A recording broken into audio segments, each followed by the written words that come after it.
Voilà, Elisa. Ok. Bonjour. Oh, on y arrive, On y arrive. c'est formidable. J'ai plein de questions à te poser. La première, quelle est ta relation, alors je ne vais pas parler de mot divin, mais d'un plus grand que toi? Je suis à l'aise avec divin. Alors Avec le j'intègre, divin. alors j'intègre divin.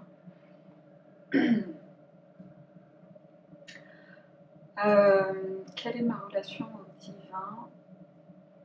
Je dirais que c'est une relation qui date. Euh, qui date de toute petite.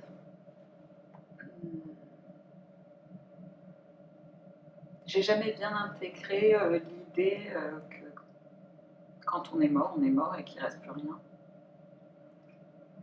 Euh, c'est vraiment un truc qui... Non, ça prenait pas.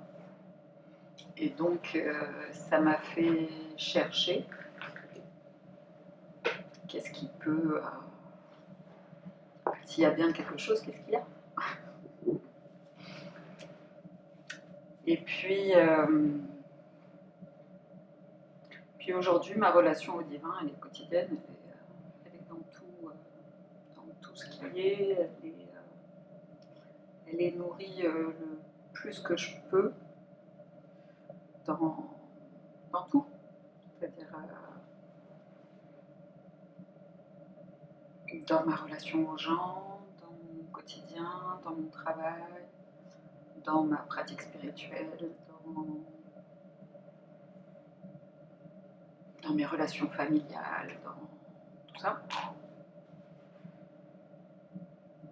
Hum, Qu'est-ce qu'elle est cette relation au divin? Elle est une connexion au cœur.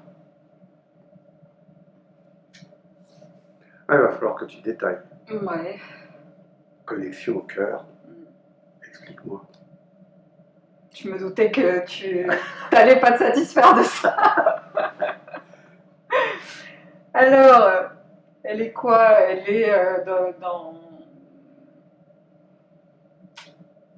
tenter une ouverture intérieure de plus en plus grande chaque jour. Et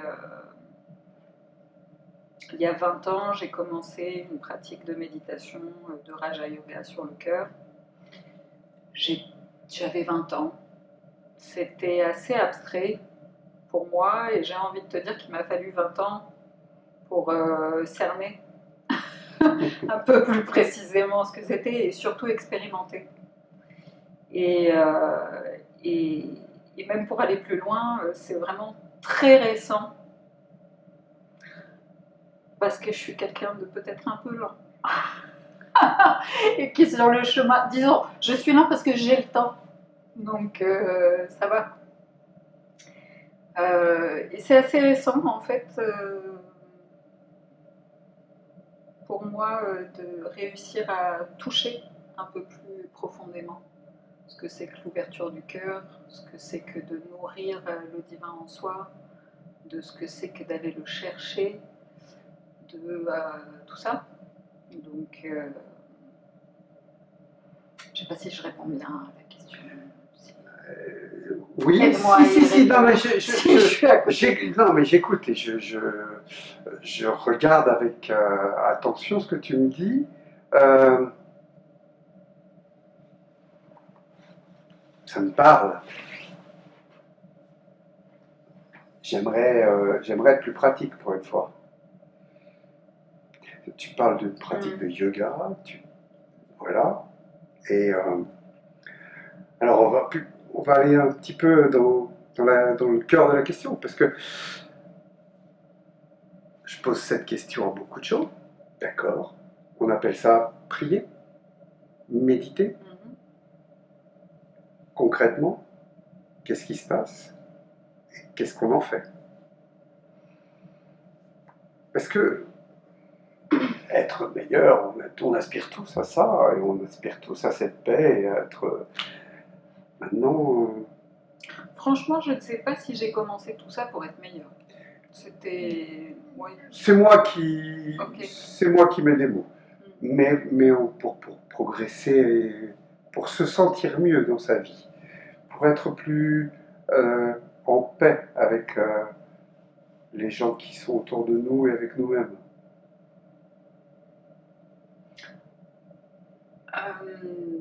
Dernièrement, je discutais avec une amie commune qui disait si tu cherches la paix, non, c'est pas par là que ça passe.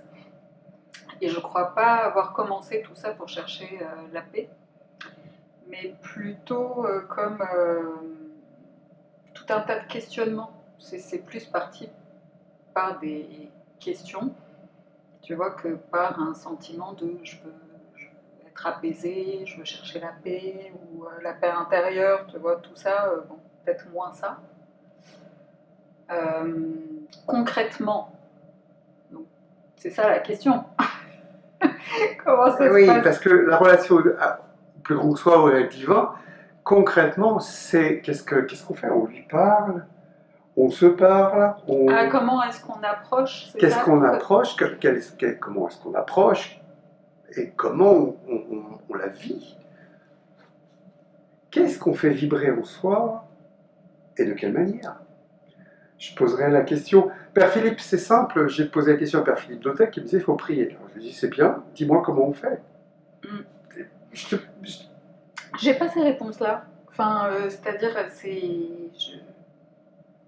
c'est vraiment personnel dans le sens où c'est vrai que, bon, je vais me mettre en méditation, je vais me poser à l'intérieur de moi, je vais tenter de faire, dans un premier temps, le calme, le vide, toucher quelque chose de profond en soi et se laisser aller là-dedans et voir ce qui vient.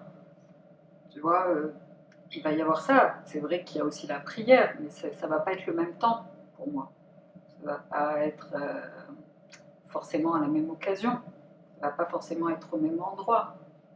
Tu vois Alors, euh, pardon, je te coupe, mais je vais raccorder ça à ton travail. alors j'allais venir.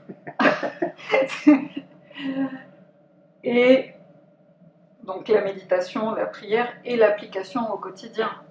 C'est peut-être pour ça que tu viens me voir, Igor.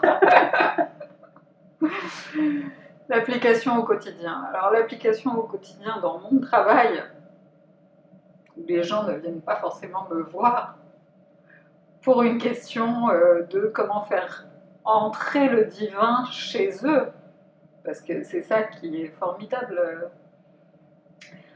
On travaille en architecture, on travaille dans le dur, mais c'est de l'architecture intérieure ce que je fais. Et donc, on travaille l'intérieur. Et j'ai mis un peu de temps, moi, à connecter avec cette idée-là. Pourquoi est-ce que tu fais de l'architecture intérieure?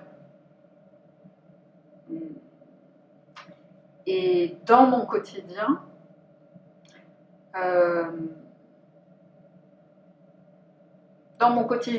ça s'exprime avec une connexion avec les lieux et avec les gens.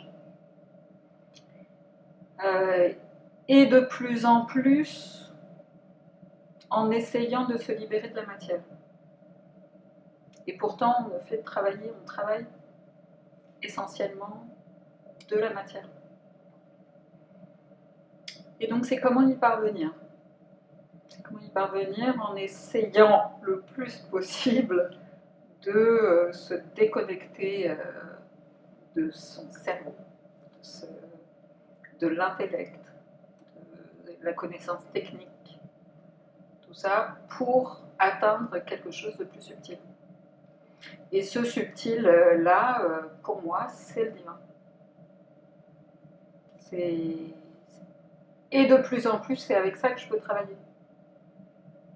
Oh, à ton sourire, je vois que j'ai répondu à la question. Qu'est-ce que je suis contente. Merci Elisa.